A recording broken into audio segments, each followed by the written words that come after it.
Hello guys, welcome back to my channel. आज की इस वीडियो में हम लोग ट्रेडिंग अकाउंट का फॉर्मेट पढ़ेंगे। तो चलिए पढ़ते हैं। तो सबसे पहले क्या दिया हो रहता है, एक्सपेंसेस एंड लॉसेस। उसके बाद अमाउंट को कॉलम, फिर रिवेन्यू एंड गेन, उसके बाद फिर अमाउंट को कॉलम। ठीक है, चलिए इसके अंदर दिया हुआ रहता है क्या क्या है, चलिए पढ़ते हैं। सबसे पहले दिया हुआ है टू ओपनिंग स्टॉक, यानी कि जो माल को कितने में स्टॉक करके रखा जाता है उसे क्या कहते हैं, ओपनिंग स्टॉक।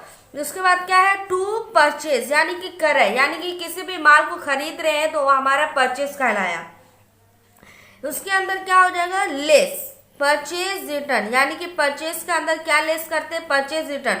मतलब किसी भी असेट को हम लोग खरीद रहे हैं या किसी भी गुड्स को खरीद रहे हैं तो वो हम लोग को पसंद नहीं आया तो हम लोग क्या किए, उसको वापस कर दिए, तो वही परचेज रिटर्न कहला गया। उसके बाद क्या दिया हुआ है, लेस गुड्स गिवन चैरिटी, यानी कि गुड्स को क्या किए, चैरिटी में दे दिए। ठीक है, उसके बाद क्या दिया हुआ है, टू कैरेज और कॉटेज। तो इसका मतलब क्या हो गया, कैरेज का मतलब होता है ढुलाई। किसी भी माल को अगर ले जा रहे हैं तो वो क्या कहला जाएगा, ढुलाई। कैरेज इनवर्ड, ये भी वही हो गया। टू ऑक्ट्रॉय और लोकल टैक्सेस। ठीक है, यानी कि लोकल जितने भी टैक्स दिए रहते हैं उसी को बोलेंगे लोकल टैक्सेस।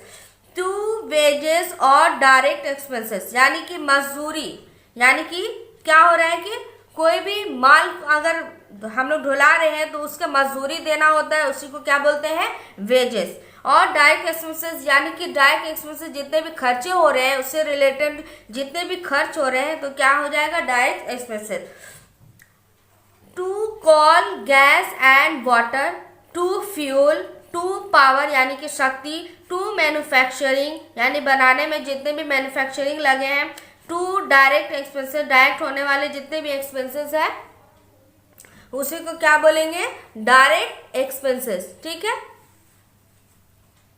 उसके बाद क्या हो जाएगा, टू फैक्ट्री एक्सपेंसेस, यानी कि फैक्ट्री में जितने भी खर्चे हो रहे हैं उसको ही क्या बोलेंगे, factory expenses. To productive expenses, यानी कि जितने भी गुड्स प्रोडक्ट हो रहे हैं उसमें जो खर्च हो रहे हैं उसी को क्या बोल रहे हैं, to productive expenses. To royalty. ठीक है, यहाँ तक समझ में आ गया। उसके बाद आते हैं अब हम लोग रिवेन्यू एंड गेन की तरफ।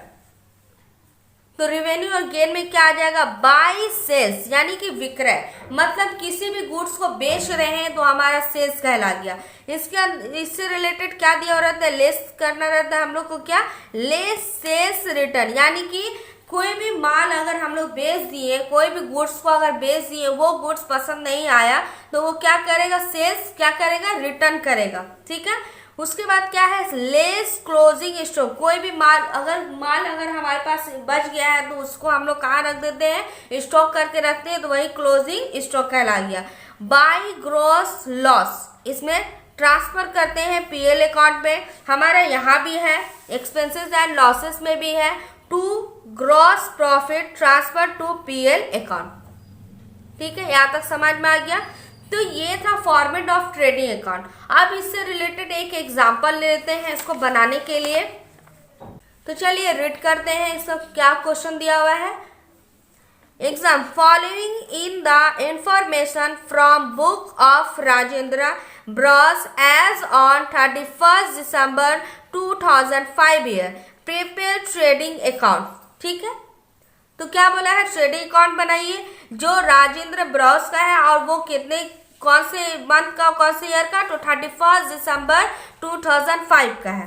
तो चलिए इससे रिलेटेड क्वेश्चन अंदर दिया हुआ वो पढ़ते हैं। Opening stock 5000, sales account 20,000, purchase return 200, wages account 4000, carriage inward 300, closing stock 200।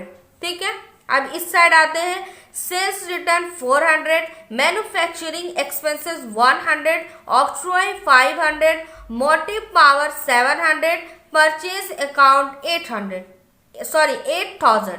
कितना है परचेज अकाउंट कितना है, 8000। ठीक है, अब यहाँ पे सॉल्यूशन में क्या लिखा रहता है, चलिए इसको देखते हैं। तो सबसे पहले हेडलाइन हम लोग देखेंगे कि लिखना क्या है। तो लिखेंगे ट्रेडिंग अकाउंट ऑफ, किसका बनाना है, Rajendra Bros the year ended 31 मार्च 2005, यानी कि हम लोग जो भी अकाउंट बनाते हैं उसको क्लोज कब करते हैं, 31 मार्च को। ठीक है, ये हेडलाइन देना जरूरी है। तो चलिए अब इसका फॉर्मेट देख लेते हैं। एक्सपेंसेस और लॉसेस, अमाउंट का कॉलम, रेवेन्यू एंड गेन का कॉलम और अमाउंट का कॉलम। ठीक है, अब इससे अंदर क्या क्या जाएगा, तो हम लोग फॉर्मेट के हिसाब से यहाँ पे फॉर्मेट को याद रखना बहुत ज़रूरी होता है। अगर फॉर्मेट याद नहीं रहेगा तो क्वेश्चन एक भी नहीं बनेगा। तो फॉर्मेट के हिसाब से हम लोग यहाँ पे पुट करते हैं, इसलिए फॉर्मेट को याद रखना ज़रूरी है। तो चलिए बढ़ते हैं।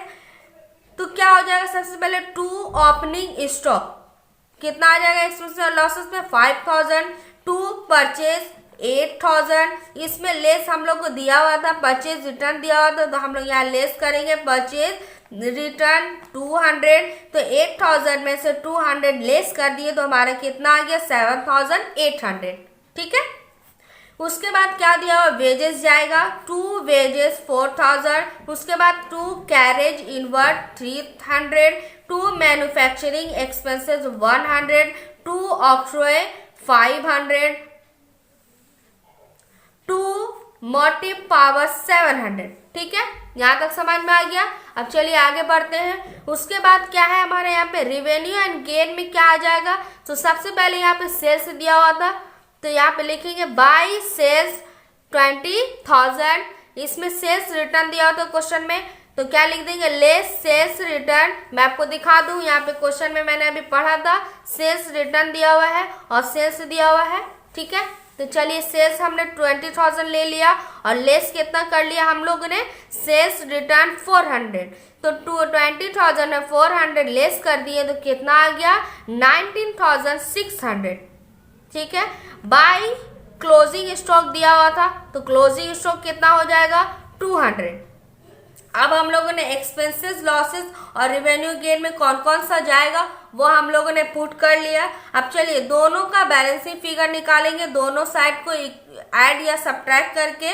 तो याद रहे दोनों को बैलेंस निकालना जरूरी होता है, तो हम लोगों ने ऐड करके कितना टोटल हम लोग देखेंगे किधर ज्यादा आ रहा है किधर कम आ रहा है, या तो हमारा एक्सपेंसेस के साइड ज्यादा आ रहा है या हमारा रेवेन्यू गेन के साइड आ रहा है। तो हम लोग ऐड करने के बाद यहाँ पे देखते हैं हम लोग का किस साइड आया है, तो रेवेन्यू गेन के साइड हमारा आ गया है, कितना आया है 21,600। ठीक है, तो दोनों को साइड को इक्वल करते हुए हम लोग को यहाँ पे ग्रॉस प्रॉफिट निकल गया, यानी कि एक्सपेंसेस लॉसेस का साइड हमारा कम था, तो एक्सपेंसेस एंड लॉसेस के साइड हमारा क्या हो गया निकल गया।